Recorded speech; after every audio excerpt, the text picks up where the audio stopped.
Avertisment. Emisiunea dezbate subiecte controversate. Teoriile explicate în acest episod nu sunt singurele interpretări posibile. Persoanele care urmăresc acest program sunt invitate să tragă o concluzie bazată pe toată informația disponibilă în legătură cu acest subiect.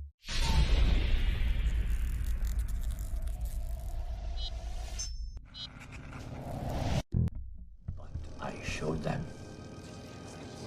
1 million volts. No, sir, Tesla, no, sir.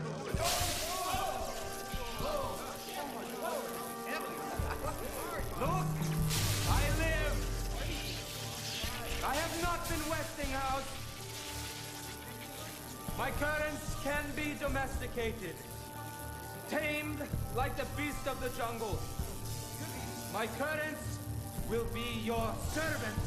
The radio wave is useless unless you can tune it into a carrier frequency. I invented this. I made wireless communication work, my greatest of all ideas. The transmission of electrical power without wires. Imagine a world with no wires. Imagine no need for batteries of any sort. Imagine powering your home, your automobile, with a cheap and simple receiver, the size of a bread basket. No fossil fuels consumed, no smoke choking up our skies, no wires to obscure our view. I could do this. The great Commodore J.P. Morgan provided the financing for my world wireless tower on Long Island. It was coming to pass. Get out, Tesla. All I needed was just a few more tests. Pocket change to a man of your Damn it, wealth. Tesla. Please.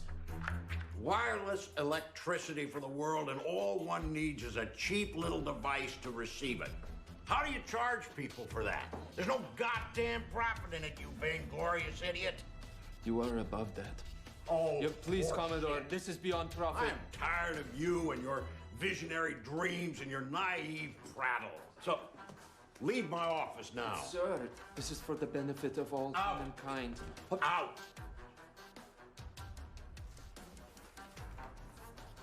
He conspired with all the millionaires of New York. Suddenly, no one wanted anything more to do with me. Well, as you know, there's been this debate for years over whether or not they are real. Most people don't think they are real, or most people at least are hesitant to say they believe they're real in public. What convinced you that they do in fact exist? Well, for the last 2 or 3 years, I've been looking at the evidence and assessing it much as, I guess, a judge would, and trying to determine who was telling the truth and who wasn't. And won the war for us. They were based at Roswell. They were based at Roswell, at Roswell Army Airfield. And as the intelligence officer, his job was to investigate unusual events. And the rancher found some strange debris on his ranch land some miles northwest of Roswell. He called the sheriff, brought some to the sheriff. The sheriff didn't know what this was. Vă dăm câteva știri pe scurt acum. Obiectele zburătoare neidentificate au fost întotdeauna în centrul atenției oamenilor de știință, pasionați de astfel de fenomene. Dar în ultima vreme au apărut tot mai multe așa zise dovezi care arată că există o formă de viață și în afara Pământului. Și ne și vizitează. I myself saw a UFO years ago. I'll tell you a little bit more about that later. Don't know what it was, where it came from. Sure seemed odd. And a lot of otherwise not so odd witnesses can tell you a similar tell us story. about your own UFO sighting. We know that you're a pilot. It's about 20 years ago. Explain to somebody watching at home, they're looking at these pictures and they're saying, okay, so this rover comes upon, it's in this crater, everything's dry, everything's dusty. You're telling me there's water. How do you get there? Well, when you have calcium and sulfur in these concentrations that they Obiectele found, zburătoare neidentificate au apărut în timpul dezastrului de pe 11 martie, dar continuă să survoleze zona.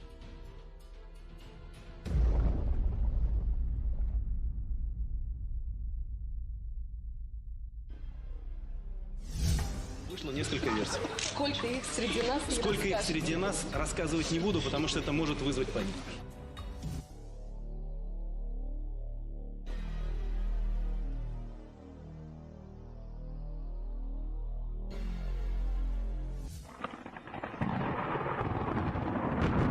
progressive development of man is vitally dependent on invention.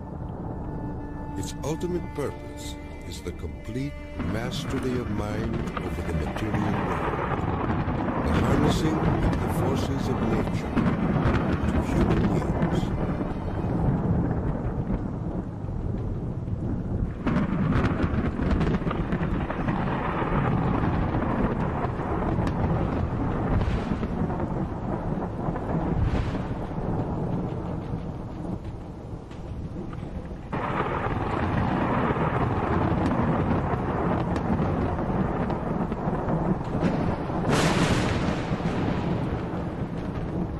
I was born on the stroke of midnight between July 9 and 10, 1856. A fierce electrical storm raged that night. Nikola Tesla was born of Serbian parents on the eastern edge of the Austro-Hungarian Empire in what is today Croatia. His father, Milutin, was an Orthodox priest who expected his son to follow him in the clergy. Early on, Tesla began to demonstrate an extraordinary imagination.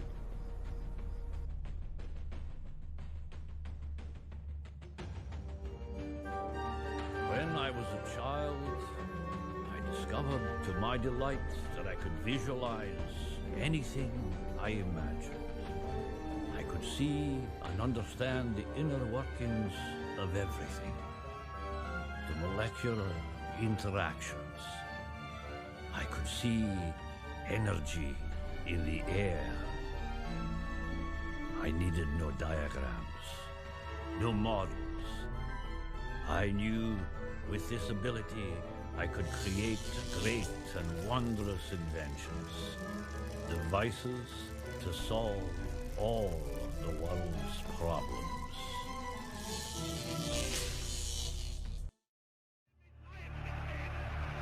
When the Nazis rose to power in Germany, Tesla decided that the time was right to reveal his new source of power, a man-made form of lightning called teleforce that could shoot an airplane from the sky. Nikola Tesla, electrical wizard and radio pioneer, announced that he was working on a machine to create a powerful electrical death beam which could wipe out armies in a flash and destroy huge fleets of ships or planes. Tesla had experimented with this idea while at Colorado Springs. Now he intended to build it on a large scale. His plan was to charge small particles of tungsten or mercury, then accelerate them with lightning force through a special gun with one end open to the atmosphere. Tesla's death beam stirred the public's imagination when it was featured in a Superman cartoon, the Electro-Euthanasia Ray. But the idea was more than science fiction.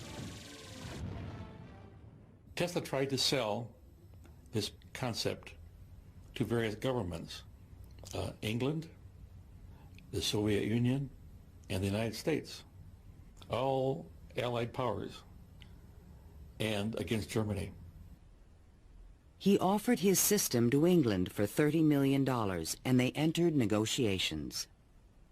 When Tesla demanded payment before sending the final plans, the deal fell through.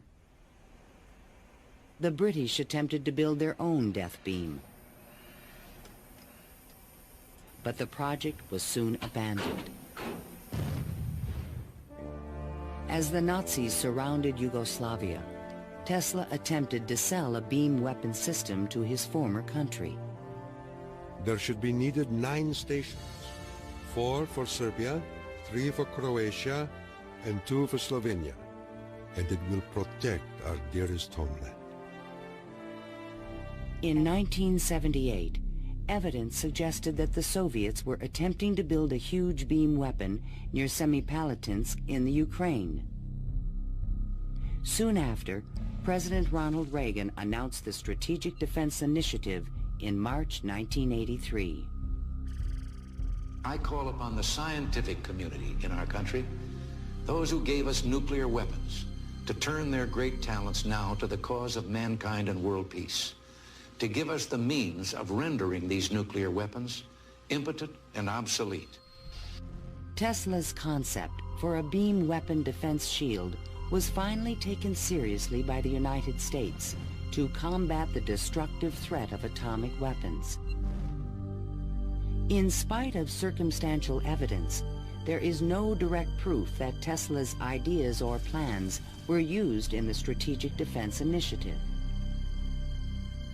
And even today, after decades of investment and research, scientists still disagree on whether beam weapons are realistic. No U.S. government archive has any record of Tesla's technical papers, which were copied immediately after his death. And what has become of Tesla's great dream to transmit electrical power without wires? This is the Navy and Air Force High Frequency Active Auroral Research Program, or HAARP, in Gakona, Alaska. The large antenna array is designed to beam high-energy microwaves into the ionosphere. Tesla was his genius because way before anybody knew or even understood the physics of the Earth and what we call today the ionosphere, which is a layer of ionized particles about 80 kilometers above the Earth, he conceived it and he tried to use it to produce a variety of new concepts. The HAARP project evolved from a patent filed in 1987 in which Tesla's work is referenced. It proposed using the ionosphere like an enormous electrical circuit to transmit power around the planet. It even described a means of changing the weather by superheating portions of the upper atmosphere with microwave energy. When all is said and done, this power station is not terribly important. It simply makes practical use of theories we have long known about. Rather than congratulate ourselves, we should all feel ashamed that it was not built earlier. The real work is yet to come. Now we must destroy distance. Our senses tell us about things that are close by. To know what is happening far away, we must be able to transmit scenes from other places over long distances. Pictures, the news, energy, why not matter too? Now we must liberate thought. We must set it free of limitations that space and time impose on it, and yet keep its principal characteristics. Now and in future centuries, here on Earth and thousands of light years into the unknown.